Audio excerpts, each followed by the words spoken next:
ആണിപ്പഴുതുള്ള കരങ്ങളാലേശു എന്നെ വാരി പുണർന്നതിനാൽ. ആണിപ്പഴുതുള്ള കരങ്ങളാലേശു എന്നെ വാരി പുണർന്നതിനാൽ. ഭയപ്പെടുകില്ല ഞാൻ ഒരിക്കലും, വീഴുകയില്ല ഞാൻ. ഭയപ്പെടുകില്ല ഞാൻ ഒരിക്കലും, വീഴുകയില്ല ഞാൻ. എൻ്റെ ജീവിത ഭാരങ്ങളെല്ലാം തൻ ചുമലിൽ വഹിച്ചു. എൻ്റെ ജീവിത ഭാരങ്ങളെല്ലാം തൻ ചുമലിൽ വഹിച്ചു. എൻ്റെ ആകുലം നീക്കുവാനായി യേശുവൻ കൂടെയുണ്ട്. എൻ്റെ ആകുലം നീക്കുവാനായി യേശുവൻ കൂടെയുണ്ട്. ഭയപ്പെടുകില്ല ഞാൻ ഒരിക്കലും, വീഴുകയില്ല ഞാൻ. ഭയപ്പെടുകില്ല ഞാൻ ഒരിക്കലും, വീഴുകയില്ല ഞാൻ. എൻ്റെ രോഗങ്ങൾ ശാപങ്ങളെല്ലാം ക്രൂശിലവൻ വഹിച്ചു. എൻ്റെ രോഗങ്ങൾ ശാപങ്ങളെല്ലാം ക്രൂശിലവൻ വഹിച്ചു. എൻ്റെ കണ്ണുനീർ തുടയ്ക്കുവാനായി യേശുവൻ കൂടെയുണ്ട്.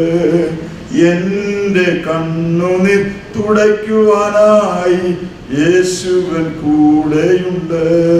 ഭയപ്പെടുകില്ല ഞാൻ ഒരിക്കലും, വീഴുകയില്ല ഞാൻ. ഭയപ്പെടുകില്ല ഞാൻ ഒരിക്കലും, വീഴുകയില്ല ഞാൻ. കൂടെ നിന്നോർ വാക്കു പറഞ്ഞോർ വിട്ടുപിരിഞ്ഞിടിലും. കൂടെ നിന്നോർ വാക്കു പറഞ്ഞോർ വിട്ടുപിരിഞ്ഞിടിലും. മാറ്റമില്ല വാക്കു പറഞ്ഞോൻ നിത്യമൻ കൂടെയുണ്ട്. മാറ്റമില്ല വാക്കു പറഞ്ഞോൻ നിത്യമൻ കൂടെയുണ്ട്. ഭയപ്പെടുകില്ല ഞാൻ ഒരിക്കലും, വീഴുകയില്ല ഞാൻ. ഭയപ്പെടുകില്ല ഞാൻ ഒരിക്കലും, വീഴുകയില്ല ഞാൻ.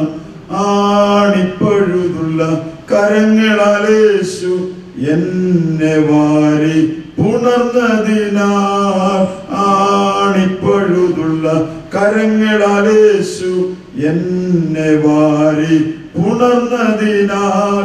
ഭയപ്പെടുകില്ല ഞാൻ ഒരിക്കലും, വീഴുക ഇല്ല ഞാൻ. ഹല്ലേലൂയ. നന്ദിയോടെ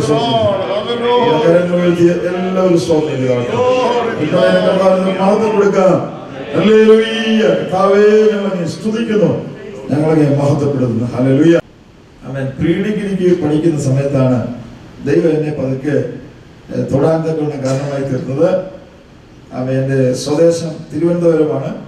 അവിടെ CSI സമുദായത്തിലാണ് ഞങ്ങൾ കുടുംബമായി പൊയ്ക്കൊണ്ടിരുന്നത്.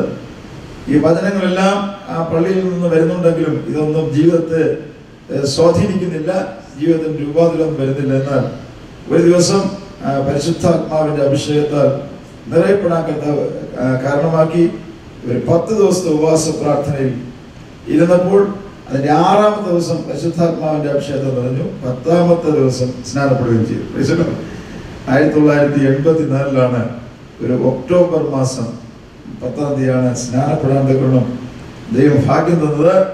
അതിനായി ഞാൻ കർത്താവിനെ സ്തുതിക്കുകയും മഹത്വപ്പെടുത്തുകയും ചെയ്യുന്നു. അവൻ ലോകത്തിന്റെ എല്ലാ മോഹങ്ങളിലും ആ സമയങ്ങളിൽ പെക്കൊണ്ടിരുന്നു. എന്നാൽ സ്വർഗത്തിൽ ദൈവ ജീവിതത്തിന്മേൽ വലിയ മാറ്റങ്ങൾ വരുത്തി ആരും എന്നോട് സുവിശേഷം പറഞ്ഞിരുന്നില്ല. പക്ഷെ എന്നോട് തന്നെ ദൈവാത്മാവ് ഇടപെടാൻ തക്കൊണ്ട് തുടങ്ങി.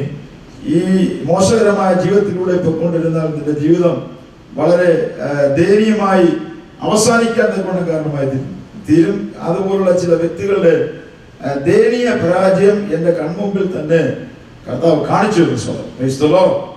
അങ്ങനെ ഞാൻ ദൈവത്തോട് പ്രാർത്ഥിച്ചുകൊണ്ടിരുന്നപ്പോൾ കർത്താവ് തന്നെ എന്നോട് ഒരു അരുളപ്പാട് തരികയാണ്. എൻ്റെ വേലയ്ക്കായി നീ കടന്നു പോകണം എന്ന് എനിക്കൊരു അരുളപ്പാട്. എനിക്ക് എങ്ങനെയാണ് ദൈവവേല ചെയ്യണമെന്ന് അറിയത്തില്ല.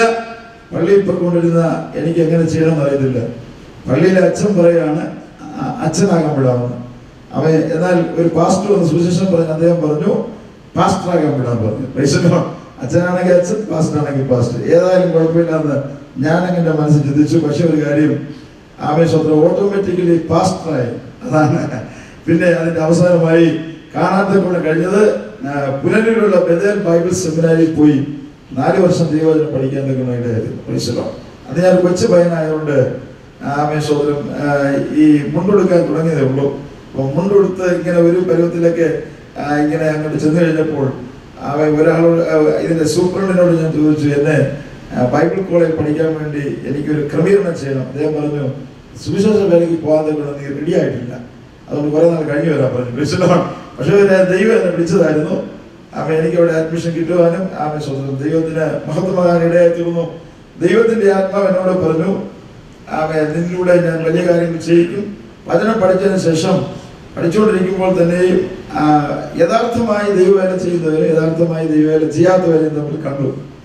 അത് തമ്മിലുള്ള താരതമ്യം മനസ്സിലാക്കാൻ കഴിഞ്ഞു. പരാജയങ്ങളും വിജയങ്ങളും എല്ലാം കാണാൻ കഴിഞ്ഞു. ദൈവത്തോട് പറഞ്ഞു, കർത്താവേ, നീ എന്നെ അയക്കുന്നുവെങ്കിൽ വിശ്വസ്തമായി നന്നായി വേല ചെയ്യാൻ തക്കുന്ന കൃപ പ്രാർത്ഥിച്ചുകൊണ്ടിരുന്നു. ഒരു 3 ദിവസം ഉപവാസ പ്രാർത്ഥന അവിടുത്തെ ബൈബിൾ സെമിനാരിൽ ഇരുന്ന കൂട്ടത്തിൽ ഒരു വീക്കെൻഡിൽ ഞാൻ മാത്രം എൻ്റെ റൂമിൽ അവശേഷിച്ചു. ഞാൻ ദൈവത്തോട് പറഞ്ഞു, കർത്താവേ, എവിടെയാണ് എന്നെ അയക്കുന്നത് എന്ന് ദൈവത്തോട് ചോദിച്ചു. ദൈവം അടിമാലി എന്ന സ്ഥലത്തെ കുറിച്ച് എഴുതി കാണിച്ചു. അടിമാലി ഞാൻ പോയിരുന്നില്ല. ദൈവത്തോട് പറഞ്ഞു, കോളേജ് അധികാരിയോട് പറഞ്ഞു, അവരെൻ്റെ പേര് നോട്ടീസിലിട്ടു. ചില ദിവസം കഴിഞ്ഞപ്പോൾ എൻ്റെ പേര് അപ്രത്യക്ഷമായിട്ട് വേറൊരാളുടെ പേര് വന്നു. ഞാൻ കർത്താവിനോട് പറഞ്ഞു, കർത്താവ് അതെന്താ അങ്ങനെ സംഭവിച്ചത്? അപ്പോൾ 2 ആഴ്ച കഴിഞ്ഞപ്പോൾ ആ പേര് മാറി വീണ്ടും എൻ്റെ പേര് തന്നെ വന്നു. ഞാൻ അവിടേക്ക് പോയി. 1 മാസം അടിമാലി എന്ന് പറഞ്ഞ സ്ഥലത്ത് 4 പേരായി പ്രവർത്തിച്ചു. 1 മാസം കഴിഞ്ഞപ്പോൾ 3 പേര് വീണ്ടും പഠിക്കണമെന്ന് പറഞ്ഞ് തിരിച്ചുപോയി. ഞാൻ മാത്രമായിട്ട് അവശേഷിച്ചു. വലിയ പോരാട്ടങ്ങൾ പ്രതിസന്ധി വന്നു. ഈ ദർശനം കാണുന്നത് ഒന്നും അവിടെ ഇല്ല. വലിയ പ്രതികൂലങ്ങളാണ്. പറയുന്ന വചനങ്ങളൊന്നും ആരും ഏറ്റെടുക്കാൻ തക്കണം തയ്യാറാകുന്നില്ല. എന്നാൽ വീണ്ടും നിരന്തരമായി പ്രാർത്ഥിച്ചുകൊണ്ടേ തുടർന്നു. കുറെ നാൾ കഴിഞ്ഞപ്പോൾ തിരിച്ച് പെട്ടിയൊക്കെ എടുത്തുകൊണ്ട് വന്നതോടെ തിരിച്ച് വീട്ടിലേക്ക് പോയി. ഇനി ഇവിടെ പ്രവർത്തിക്കുന്നില്ല എന്ന് വിചാരിച്ചു. ദൈവത്തിന്റെ ആത്മാവ് പറഞ്ഞു, വന്ന സ്ഥലത്തേക്ക് തന്നെ മടങ്ങി പറഞ്ഞു. വീണ്ടും വന്ന സ്ഥലത്തേക്ക് തന്നെ മടങ്ങിപ്പോയി. ദീർഘമായ 2 വർഷം കാത്തിരുന്നതിന് ശേഷം ഒരമ്മച്ചിയാണ് ആദ്യമായിട്ട് വന്ന് രക്ഷിക്കപ്പെട്ട് ദൈവത്തിലേക്ക് വന്നത്.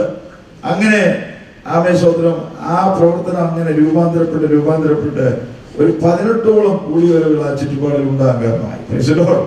അതോട് കർത്താവിനെ സ്തുതിക്കുകയാണ്. ഹല്ലേലൂയ. അപ്പൊ ദൈവം ഒരു ദർശനം നമ്മുടെ ജീവിതത്തിൽ തന്നാൽ അത് അതേപടി നിർവഹിക്കാൻ തക്കവണ്ണം കാരണമായി തീരും. അതിനായി കർത്താവിനെ സ്തുതിക്കുകയാണ്. ഹല്ലേലൂയ. നമ്മുടെ ജീവിതത്തിൽ പ്രാപിക്കേണ്ട വളരെ പ്രധാനപ്പെട്ട ഒരു കാര്യം എന്ന് പറയുന്ന സ്തോത്രം, കർത്താവായ യേശുക്രിസ്തുവിന്റെ 2ാമത്തെ വരവിന് വേണ്ടി ഒരുങ്ങുക എന്നുള്ളതാണ്. സ്തോത്രം. അതാണ് പ്രധാനപ്പെട്ട ദർശനം എന്ന് പറയുന്നത്. ചില ആളുകളൊക്കെ ഇങ്ങനെ സ്വർഗവും നരകവും കണ്ടിട്ട് വന്നു എന്ന് പറഞ്ഞ് ചില സാക്ഷ്യങ്ങൾ കേൾപ്പാൻ തന്നെ കഴിഞ്ഞു. അത് ശരിയാണ്. ആമേൻ, സ്തോത്രം. സ്വർഗത്തിൽ എന്താണ് എന്നും നരകത്തിൽ എന്താണെന്നും അതിന്റെ യാതനകള് ചിലർ കണ്ടുവെന്ന് കാണുന്നു. എന്നാൽ ദൈവവചനത്തിൽ തന്നെ അതിന്റെ കാര്യം വളരെ വ്യക്തമായി രേഖപ്പെടുത്തിയിരിക്കുന്നത് നമുക്ക് കാണാൻ തക്കവണ്ണം കഴിയുന്നു. സ്തോത്രം. നമുക്ക് ലഭിക്കുന്ന ദർശനം എന്ന് പറയുന്നത് നമ്മുടെ പൗരത്വമോ സ്വർഗത്തിലാകുന്നു. അവൻ അവിടെ നിന്ന് കർത്താവ് വരുമെന്ന്, രക്ഷിതാവായി വരുമെന്ന് നാം കാത്തിരിക്കുന്നു. ആമേൻ. ഫിലിപ്പിയ ലേഖനം 3-ാം അധ്യായം 20-ാമത്തെ വാക്യം വായിക്കുമ്പോൾ നമ്മോടത് വ്യക്തമായി പഠിപ്പിക്കുകയാണ്. ഇന്ന് നമ്മൾ കണ്ടുവരുന്ന ഒരു കാര്യം, ഈ ലോകത്തിൻ്റെതായ പോരാട്ടങ്ങളും പ്രതിസന്ധികളും ഉള്ളത് കൊണ്ട്, അതിൻ്റെതായ സ്ട്രെസ്സിങ്ങും ഫോഴ്സിങ്ങും ഉള്ളത് കൊണ്ട് ദൈവത്തിന്റെ സഭ ഞരങ്ങിക്കൊണ്ടിരിക്കുകയാണ്. എപ്പോ പോകാമെന്ന് ഞരങ്ങിക്കൊണ്ടിരിക്കുകയാണ്. തന്റെ വൃതന്മാർ നിമിത്തമോ കർത്താവായ യേശുക്രിസ്തുവിന്റെ വരവിലേക്കുള്ള നാളുകൾ ചുരുങ്ങുമെന്ന് ദൈവത്തിന്റെ വചനത്തിൽ രേഖപ്പെടുത്തിയിരിക്കുകയാണ്. ഹല്ലേലൂയ. കർത്താവിന്റെ വരവിന് വേണ്ടി ഒരുങ്ങേണ്ട ആവശ്യകത ദൈവവചനം പഠിപ്പിക്കുന്നു. കർത്താവ് താൻ ഗംഭീരനാദത്തോടും പ്രധാനത്തിന്റെ ശബ്ദത്തോടും ദൈവത്തിന്റെ കാഹളത്തോടും കൂടെ സ്വർഗത്തിൽ ഇറങ്ങി വരികയും ക്രിസ്തുവിൽ മരിച്ചവർ മുമ്പേ ഉയർത്തെഴുന്നേൽക്കുകയും ചെയ്യും. പിന്നെ ജീവനോടെ ശേഷിക്കുന്ന നാം അവനോടുകൂടെ ആകാശങ്ങൾ കർത്താവിനെ എതിരേൽപ്പാൻ മേഘങ്ങൾ എടുക്കപ്പെടും.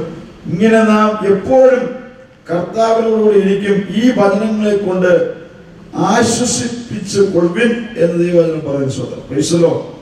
ഈ ദൈവ പ്രവൃത്തിയിലേക്ക്, ഈ സ്വർഗരാജ്യ പ്രാപ്തിയിലേക്ക് എത്തുവാൻ ദൈവവചനം പറയുന്നത് ദൈവം നമ്മെ അശുദ്ധിക്കല്ല വിശുദ്ധീകരണത്തിനത്രേ വിളിച്ചത് എന്ന് 1 തെസ്സലോനിക്ക ലേഖനം 4-ാം അധ്യായം അതിന്റെ 7-8 വാക്യങ്ങൾ വായിക്കുമ്പോൾ, ആകയാൽ തുച്ഛീകരിക്കുന്നവൻ മനുഷ്യനെ അല്ല, തന്റെ പരിശുദ്ധാത്മാവിനെ നിങ്ങൾക്ക് തന്ന ദൈവത്തെ തന്നെ തുച്ഛീകരിക്കുന്നതാണ്.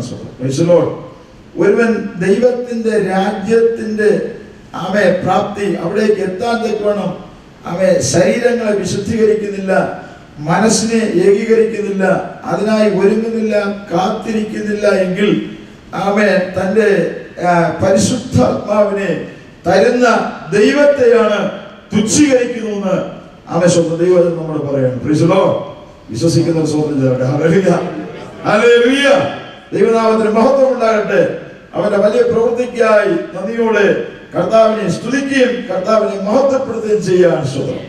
ഈ കാലങ്ങളിൽ നമ്മുടെ ജീവിതത്തിൽ ഏറ്റവും പ്രധാനമായിരിക്കേണ്ടത് മുമ്പേ അവന്റെ രാജ്യവും നീതി അന്വേഷിപ്പിൻ, അതോടുകൂടെ ഇതൊക്കെ നിങ്ങൾക്ക് ലഭിക്കും എന്ന് ദൈവവചനം പറയുന്നു. മുമ്പേ അവന്റെ രാജ്യവും നീതിയും അന്വേഷിപ്പിൻ, അതോടുകൂടെ ഇതൊക്കെ ലഭിക്കും. ഈ കാണുന്ന കാര്യങ്ങളെല്ലാം ലഭിക്കണമെങ്കിൽ മുമ്പേ അവന്റെ രാജ്യവും നീതിയും അന്വേഷിക്കുന്ന സ്വന്തം. അവന്റെ രാജ്യം സ്വർഗരാജ്യത്തെ കുറിച്ച് അന്വേഷിക്കണം. അവന്റെ നീതി എന്ന് പറയുന്നത് തന്നെത്താനെ അങ്ങ് സ്വർഗത്തിൽ പോകാൻ വേണ്ടിയിട്ടല്ല, മറ്റനേകരോട് കൊണ്ടുപോകാൻ തക്കവണ്ണം സ്വന്തം നീതി പ്രവർത്തികൾ ചെയ്ത് അവരെ ദൈവത്തിന്റെ അടുക്കലേക്ക് കൊണ്ടുവരുവാനുള്ള സ്വന്തം വാഞ്ച നമ്മുടെ ജീവിതത്തിൽ വർദ്ധിക്കുകയും ആ പ്രവർത്തനങ്ങൾ ചെയ്ത് അനേകരെ ഒരുക്കിയെടുക്കുവാൻ തക്കവണ്ണം നമ്മെ കുറിച്ച് ദൈവം ആഗ്രഹിക്കണം. അവന്റെ രാജ്യം എന്ന് പറയുന്നത്, നീതി എന്ന് പറയുന്നത് സ്വന്തം നീതിയും സമാധാനവും പരിശുദ്ധാത്മാവിൽ സന്തോഷവും അത്രേ ദൈവരാജ്യം എന്ന് പറയുന്നത്. നീതി, പിന്നെ സമാധാനം, പരിശുദ്ധാത്മാവിൽ സന്തോഷം. ഒരു ദൈവ പൈതലിന്റെ ജീവിതത്തിൽ നീതി ഉണ്ടോ, സമാധാനമുണ്ടോ, പരിശുദ്ധാത്മാവിൽ സന്തോഷമുണ്ടോ? ചില സമയങ്ങളിൽ ഇത് മൂന്നും കാണുന്നില്ല എന്ന് വരുന്ന സ്വന്തം. നീതിയോടുള്ള പ്രവർത്തനം കാണുന്നില്ല, സമാധാനവും ജീവിതത്തിൽ കാണുന്നില്ല, പരിശുദ്ധാത്മാവിൽ സന്തോഷം കാണുന്നില്ല. വചനം പറയുന്നു ദൈവരാജ്യം നിങ്ങളുടെ ഇടയിൽ തന്നെ ഉണ്ടല്ലോ. സ്വന്തം ദൂരെ എങ്ങും അന്വേഷിച്ചു പോകേണ്ട കാര്യമില്ല. ദൈവരാജ്യം നമ്മുടെ ഇടയിൽ തന്നെ ഉണ്ട് എന്ന് ദൈവത്തിന്റെ വചനം വ്യക്തമായി പഠിപ്പിക്കുകയാണ് സ്വന്തം. സമാധാനം നമ്മുടെ ജീവിതത്തിൽ ഉണ്ടോ ഒന്ന് നോക്കണമേ. നീതി നമ്മുടെ ജീവിതത്തിൽ ഉണ്ടോ, പരിശുദ്ധാത്മാവിൽ സന്തോഷമുണ്ടോ? ആമേൻ. ഒരു ദൈവ പൈതല് പരിശുദ്ധാത്മാവിൽ നിറഞ്ഞവനായിരിക്കണം. അവനെ പരിശുദ്ധാത്മാവിൽ തീരും സ്നാനം കഴിപ്പിക്കുമെന്നാണ് മത്തായി സുവിശേഷം 3-ാം അധ്യായത്തിൽ നമുക്ക് കാണാൻ തക്കവണ്ണം കഴിയുന്നത്. ഞാൻ നിങ്ങൾക്ക് വെള്ളത്തിൽ സ്നാനം തരുന്നതേയുള്ളൂ, എന്റെ പിന്നാലെ ഒരുത്തൻ വരുന്നുണ്ട്, അവൻ നിങ്ങളെ പരിശുദ്ധാത്മാവിലും തീരും സ്നാനം കഴിപ്പിക്കുമെന്ന് യോഹന്നാൻ സ്നാപകൻ വിളിച്ചു പറയാണ്. ഹല്ലേലൂയ. പരിശുദ്ധാത്മാവിൽ നിറഞ്ഞ് ജീവിക്കുന്ന ഒരു ദൈവ പൈതൽ മാത്രമേ എല്ലാ പ്രതിസന്ധികളെ അതിജീവിച്ച് സമാധാനപൂർണമായ ഒരു ജീവിതം നയിക്കാൻ കഴിയുള്ളൂ എന്ന് വളരെ ശക്തമായിട്ട് പറയണം. ഹല്ലേലൂയ. ദൈവം നമുക്ക് സമാധാനം തന്നെ ചോദിക്കുന്നു. ഈ സമാധാനം വേറെ ആർക്ക് എടുത്തു കളയാൻ കഴിയുകയില്ല. കർത്താവ് നമുക്ക് തന്നിരിക്കുന്ന സമാധാനം യേശുക്രിസ്തുവിന്റെ രക്തം നമുക്ക് വേണ്ടി ചിന്തപ്പെട്ടുകൊണ്ട് തന്നിരിക്കുന്ന സമാധാനം, അതിനായി ദൈവത്തിന് മഹത്വം കൊടുക്കുകയാണ്. ഹല്ലേലൂയ. സ്തോത്രം. ദൈവനാമത്തിന് മഹത്വം ഉണ്ടാകട്ടെ. അല്ലാതെ സമാധാനം നമ്മുടെ ജീവിതത്തിൽ ഇല്ല. അമേരിക്കയിലാണ് നമ്മൾ ജീവിക്കുന്നു എന്നാലും നമ്മുടെ ജീവിതത്തിൽ സമാധാനം ഉണ്ടോ എന്ന് ഒന്ന് ശ്രദ്ധിക്കണമേ. ഹല്ലേലൂയ. നീതി നമ്മുടെ ജീവിതത്തിൽ വെളിപ്പെടുത്തുവോ എന്ന് നമ്മൾ ശ്രദ്ധിക്കണമേ. പരിശുദ്ധാത്മാവിൽ സന്തോഷം നമ്മുടെ ജീവിതത്തിൽ ഉണ്ടാകുമോ ഉണ്ടോ എന്ന് ഓരോ നിമിഷങ്ങളും ശോധന ചെയ്യുന്നത് ഏറ്റവും ആവശ്യമായിരിക്കണം. ഹല്ലേലൂയ. അതാണ് സൂചിച്ചാട്ടെ ശോധന ചെയ്യാം. ആമേൻ. ഒരു പെന്തക്കോസ്ത് ഭവനത്തിൽ പോയി പ്രാർത്ഥിക്കാൻ ഇരുന്നപ്പോൾ എല്ലാവർക്കും പ്രാർത്ഥിച്ചു. ഒരു സഹോദരന് വേണ്ടി ഈ കരം നീട്ടി ശരീരത്തിൽ കൈവച്ച് പ്രാർത്ഥിക്കാൻ തുടങ്ങിയപ്പോൾ പുള്ളി ശരീരങ്ങൾ